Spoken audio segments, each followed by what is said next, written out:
Bien, pues vamos a continuar entonces nuestra reflexión.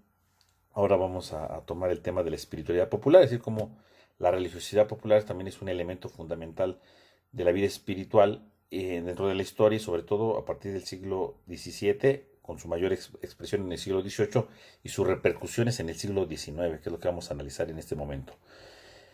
Podemos decir que ya de entrada en el siglo XVII, en plena época del barroco, ¿verdad? Empiezan a surgir ya prácticas populares, incluso el mismo Vaticano, ¿verdad? La Santa Sede, interviene para confirmar ciertas prácticas religiosas o para corregir abusos que se están dando, ¿no? De tal manera que entonces ya empiezan a ponerse ciertas situaciones. Para entender un poco cómo se va desarrollando esto a partir del siglo XVII, podemos ver en primer lugar la liturgia. La liturgia, pues, empieza a ser ya un campo misterioso, hermético, ¿verdad? Incluso hay protestantes que empiezan a dar ciertas novedades, pero pues esto más que ayudar, más bien frenó ciertas cosas. Por otro lado, se hace uniforme todos los ritos, ¿verdad? Con Pío V empieza a aparecer ya el ritual oficial, ¿verdad? El misal, el breviario que es único. Se pierde ya la originalidad de diversos ritos, que aunque sí se habían unificado ya en muchas partes, pero ahora ya no queda nada de esto, que esto pues incluso ya lo habíamos hablado cuando hablamos de la liturgia fundamental, ¿verdad? Ahí la parte histórica veíamos justamente estos elementos. También en la vida sacramentaria podemos ver pues el bautizo. Desde el Concilio de Trento se decía que tenía que ser en los primeros días del niño. El sacramento de la confirmación y de la extrema unción, como se llamaba en aquel momento, ¿verdad? Que eran prácticas caídas en desuso, empiezan de nuevo a hacerse frecuentes. La confesión se hace ya en el confesionario, ¿verdad? Un mueble ya barroco, según la mentalidad tridentina, ¿verdad? Donde se tiene que llevar a cabo esto. Se empieza a hacer la devoción a la Eucaristía, comuniones ya, se empiezan a recomendar comuniones mensuales, semanales, diarias, ¿no? Ya empiezan a surgir todo este tipo de cosas. Por supuesto, también la línea jansenista que había surgido y que pedía estar totalmente limpio, puro para poder recibir los sacramentos, ¿no? Esto es un elemento importante. Y por supuesto, ya en el siglo XVII empiezan las grandes expresiones de devoción popular a Cristo, a la Virgen María y a los santos, que van aumentando grandemente, ¿no? En primer lugar, podemos hablar de un crecimiento al culto, a la devoción al Santísimo Sacramento, ¿no? De entrada, el valor del sagrario. El sagrario ya va a ocupar el lugar central de la iglesia, ya no va a ser en un lugar lateral, sino va a quedar en el centro, ¿verdad? Este es un elemento importante. Nace el famoso expositor, ¿verdad? A veces rodeado incluso de un baldaquino, ¿verdad? Para exaltar la presencia del Santísimo. La custodia se usa con mucho más frecuencia, ¿verdad? Se va extendiendo este uso. La comunión se hace ya de rodillas, ¿verdad? En el comulgatorio. eh, Empieza a crecer más este tipo de devociones eucarísticas como la de las 40 horas, la adoración perpetua, ¿no? Entonces empiezan todas estas devociones al Santísimo Sacramento. En el caso de la persona de Cristo, en cuanto tal, no solo de la Eucaristía, sino en general, pues se hacen devociones al Via Crucis con mucho más intensidad. Ya existía el Via Crucis, pero en el siglo XVII el Via Crucis se empieza a intensificar más y luego se va a planificar en el siglo XVIII. Se van dando devociones ya a la Pasión del Señor, ¿verdad? Procesiones en Semana Santa con nazarenos, etcétera, ¿no? Ya empieza todo esto, que eran costumbres que ya estaban desde el medioevo, pero que aquí empiezan a agarrar mucho mayor fuerza de nuevo. Se hacen también devociones a la infancia de Jesús, y por supuesto empieza a agarrar mucho más fuerza la devoción al Sagrado Corazón de Jesús, que ya tenía algunas características desde la antigüedad medieval. O sea, ya la mística medieval ya había hablado un poco sobre el Sagrado Corazón de Jesús, de cierta manera. Y bueno, aquí ya con San Juan Eudes, ¿verdad? Y sobre todo con Santa Margarita María de Alacoque, esta monja visitandina, bueno, pues la devoción crece totalmente al Sagrado Corazón de Jesús, con mucha fuerza empieza a crecer. Por otro lado, las devociones a la Virgen María también van creciendo grandemente, ¿no? Este, por un lado, se empiezan a ver la devoción, por ejemplo, a la Inmaculada Concepción. Empieza la devoción a la Inmaculada. Todavía no es un dogma de fe, no habrá que esperar todavía mucho tiempo, pero ya el dogma, la Inmaculada, ya empieza a suceder, igual que al dogma de perdón, igual que la devoción a la Asunción de María. También no es un dogma, eso faltan todavía siglos para que se haga un dogma, pero ya empieza la devoción a la Asunción de María y, por supuesto, el tema de la coronación de la Virgen. Es un tiempo en el que entonces, pues, va creciendo las congregaciones marianas, ¿verdad? Empieza a hacerse con mayor fuerza la devoción del rosario, ¿verdad? Que se va extendiendo a toda la Iglesia Universal en 1676. Ya en el siglo XVII ya se empieza a generalizar el rezo del Ángelus, por ejemplo. La letanía queda fijada ya, bueno, ya estaba fijada desde 1585, entonces se empieza a hacer con mucho mayor fuerza el rezo de la letanía, que está ligado precisamente con el santuario mariano de Loreto, que se supone que es ahí donde estuvo la Virgen. Y crecen devociones a los santos, en primer lugar a San José, ¿no? A San José, que ya desde el siglo XV Santa Teresa y toda su congregación ya habían dado una devoción a San José, ya estaba con mayor fuerza. Bueno, en el siglo XVII, bueno, se expande totalmente la devoción a San José. Y los santos, bueno, pues obviamente los santos, decíamos, empiezan a crecer, pues sus vidas, la importancia de sus vidas, de lo que ellos son como un ejemplo de virtudes. Y por supuesto, podemos decir que son un modelo apologético de la santidad. O sea, si alguien dijera, es que no podemos ser santos, bueno, pues ahí tenemos el ejemplo de estos personajes en la historia que han alcanzado la santidad y que se convierten en modelo de vida para cada creyente, ¿no? Por supuesto, sigue creciendo la devoción a los santos, a las reliquias, visitas a santuarios, letanías, oraciones, bueno, va creciendo todo. Y que el objetivo de todas estas devociones, en el fondo, era evitar errores dogmáticos o supersticiones. Ese era el objetivo. O sea, todas estas devociones no nomás era para que la gente se entretuviera o tuviera algo que hacer, no. Todo esto era para que la gente pudiera orientar bien su fe y no tuviera ni errores dogmáticos ni cayeran en supersticiones. Nada más que, pues, luego los excesos, bueno, pues no salieron del todo muy bien, ¿verdad? Esta es la situación ya en el siglo XVII. Obviamente hay muchos problemas, ¿verdad?, dentro de la vida clerical. La nobleza, por ejemplo, no da buenos ejemplos, ni la vida clerical, hay rivalidad entre las órdenes religiosas, o sea, esos problemas políticos de toda la vida existían también en aquel momento. Entonces, esto podemos decir ahorita respecto al siglo XVII. Ahora veamos algo sobre el siglo XVIII. El siglo XVIII, pues todo esto sigue creciendo. Decíamos en el video anterior, ¿verdad?, la importancia de que ya empieza a crecer la teología espiritual como una ciencia, ¿verdad? Obviamente esto pues va ayudando mucho, pero pues todas las devociones populares pues empiezan también a tomar un nuevo aspecto y una nueva forma en este sentido, ¿no? La teología espiritual sirve obviamente pues para contestar también a las situaciones racionalistas que están creciendo, iluministas del momento, ¿no? Pero bueno, es esta confrontación que se está dando ya con este tipo de pensamiento. Y bueno, podemos ver que en el siglo XVIII pues van a crecer más las cofradías, las hermandades, las asociaciones, ¿verdad? Convocando a todos los católicos para que hagan ejercicios de piedad tanto de manera individual como comunitarias y por supuesto algunas expresiones caritativas hacia los demás, que es algo muy importante. La devoción a Cristo sigue creciendo, por supuesto, a la Virgen María. Estamos en el siglo XVIII cuando San Alfonso María de Ligorio habla de las glorias de María. Entonces estamos aquí ante una obra que trata de exaltar a la Virgen María. En este momento, verá, él promociona devociones, por ejemplo, del mes de María, ¿no? El mes de la Virgen María, ¿no?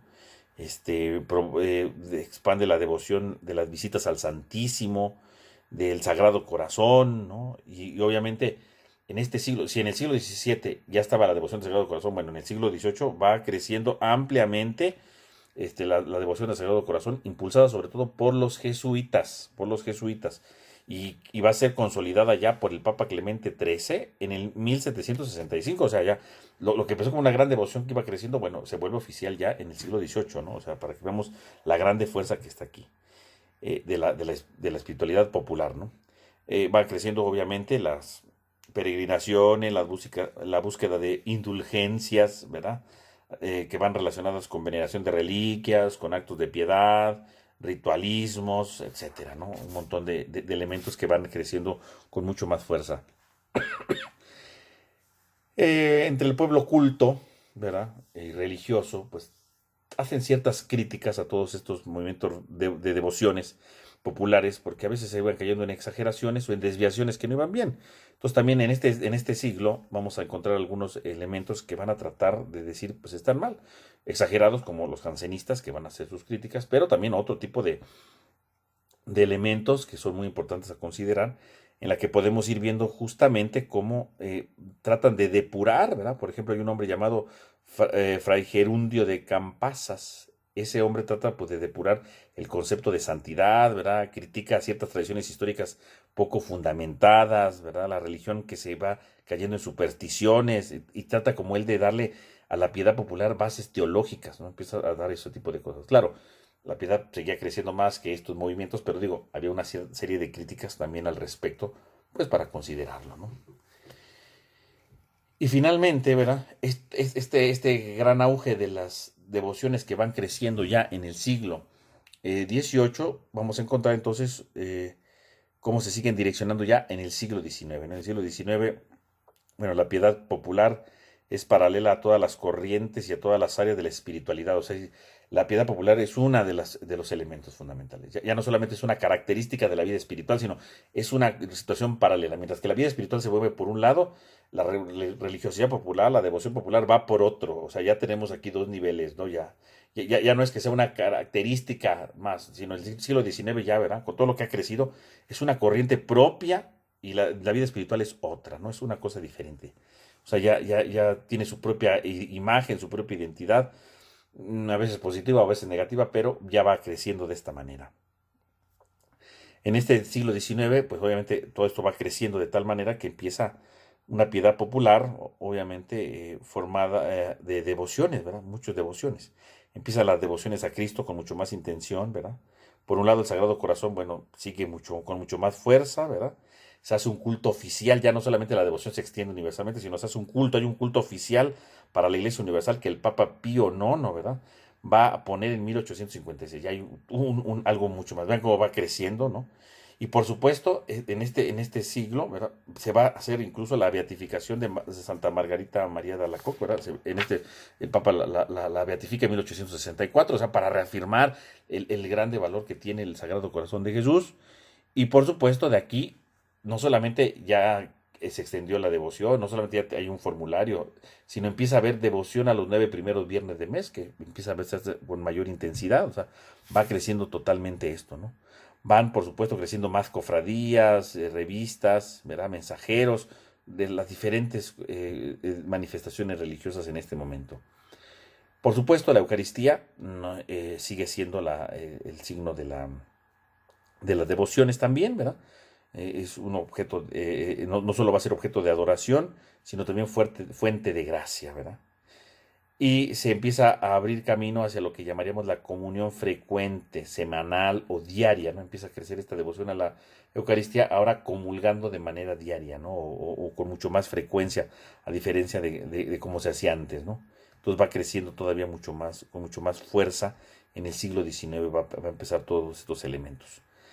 En respecto a la Virgen María, bueno, pues también la devoción sigue progresando en medio del pueblo.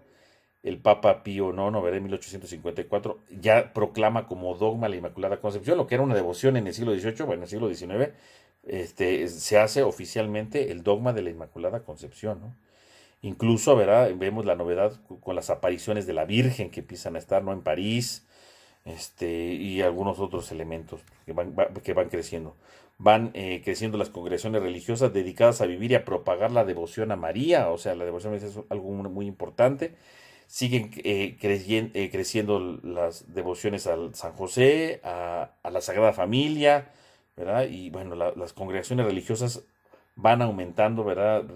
A los santos según su difusión que se va haciendo, ¿no? Esto sería como un elemento importante a considerar ya en el siglo XIX, ¿no? Y todas las formas y todas las características que se están dando. El siglo XIX, pues podremos concluir, ¿verdad? Esta idea diciendo que lo cualitativo, ¿verdad? Cómo han crecido todo esto.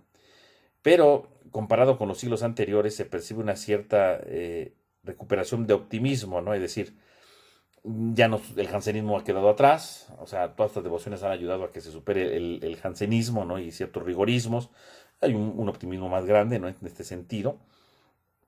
Pero, obviamente, pues vamos a encontrar que el siglo XIX, o sea, con todo lo que se empezó a gestar desde el XVII, la expansión del XVIII y toda la repercusión desde el XIX, toda esta ola espiritual de la piedad popular, Bueno, pues sí, por un lado hace una visión más optimista que el jansenismo, ese sería un punto positivo, pero el problema es que ya para el siglo XIX podemos ver cómo esta piedad, esta espiritualidad popular, pues es una piedad que se vive de manera sentimental, ¿no? Es una piedad sentimental, con contenidos ya que son flojos, dogmáticamente hablando, piedades que se vuelven muy moralizantes más que educativas, ¿verdad? Catequéticas, que realmente ayuden a la persona, no, se vuelven muy moralizantes. Y bueno, esto es una cosa muy compleja, ¿no? Hasta finales del siglo XIX, principios del XX, va a iniciar ya una corriente mística, ¿verdad? Que tratará de corregir esto, aunque llegará a muy pocos sectores del pueblo, eso es el problema, ¿no? Pero bueno, pero podemos decir que si la literatura que alimenta a la devoción, pues, popular de aquel momento, pues, del siglo XIX, pues ya es muy, muy floja, ¿verdad? No son autores buenos, profundos, ¿no? O sea, no son grandes autores, son es una espiritualidad muy sencilla, que no aporta gran cosa. La espiritualidad crece también en este nivel de manera individual, ¿no? En muchas cosas, ¿no? Y que muchas veces va alejándolo de la liturgia, porque todas estas devociones lo que hicieron entonces fue alejar a la gente de la liturgia. Entonces la gente prefería mejor participar de actos devocionales que participar de los actos litúrgicos, ¿no? O sea, esa es una situación, ¿no? O sea, por ejemplo, podrían haber devociones, ¿verdad?, que prevalecen como la celebración de la Eucaristía en ciertos niveles, pero en otros preferían otros actos devocionales, ¿no? O participaban en procesiones con la Eucaristía, pero se iba perdiendo como cierto sentido, ¿no? La lectura de la Biblia es rara, casi nadie la lee, ¿no? A pesar de que los protestantes impusieron eso, pues la gente no lo recibió. Al contrario, le digo, los movimientos protestantes en algunos lugares, más que ayudar, pusieron freno, entonces la escritura no se lee. Y eso sí, van a empezar a aparecer muchísimos devocionarios, ¿verdad? Que pues no se utilizan sistemáticamente, pero va creciendo totalmente esto. El cumplimiento sacramental, eso sí, pues va continuando, ¿verdad? Al menos en muchas ocasiones, pero no dinamiza la vida personal. No es que la vida sacramental, cumplir sacramentalmente ayude, ¿no? Es como un requisito, algo que tiene que cumplir, pero ya no le dice nada. Las altas clases, ¿no? O las clases medias, pues asumen su compromiso cada día más de manera más amplia, ¿verdad? Van a dar como consecuencia después para el siglo XX grandes movimientos católicos, entonces algunos se empiezan a comprometer, eso sería una cosa fundamental, pero muchas veces pues, se quedó en esto. Podemos ver que pues en el siglo XIX ya con toda la auge que se había dado desde el siglo XVIII, pues podemos ver un cierto balance un tanto negativo respecto a la religiosidad popular. Pero bueno, no hay que ver todo tan negativo. ¿Verdad? Finalmente es parte de la expresión de la vida que va creciendo y la crítica, ¿verdad? Se hace desde el ideal, ¿verdad? Porque lo importante se supone que era que estas devociones ayudaran a orientar bien, pero bueno, pues no lo lograron, ¿no? No lo lograron y bueno, fueron unas expresiones con las que la gente empezó a vivir su vida espiritual de manera más sencilla, no con tantos contenidos, pero pues se empezó a dar de esta manera. Entonces con esta pequeña reflexión sobre la espiritualidad popular, ¿verdad? De los siglos XVII al siglo XVIII, ¿verdad? Para ver cómo va creciendo algunos elementos, podemos tener esta característica que es muy importante para entender el desarrollo espiritual. Entonces con esto terminaríamos. Ya la próxima semana pues ya empezaríamos a hablar un poco sobre la espiritualidad, ¿verdad? Del siglo XIX, algunos elementos básicos de la espiritualidad del siglo XIX y algunos aspectos básicos de la espiritualidad del siglo XX, ¿verdad? Para concluir con nuestro curso.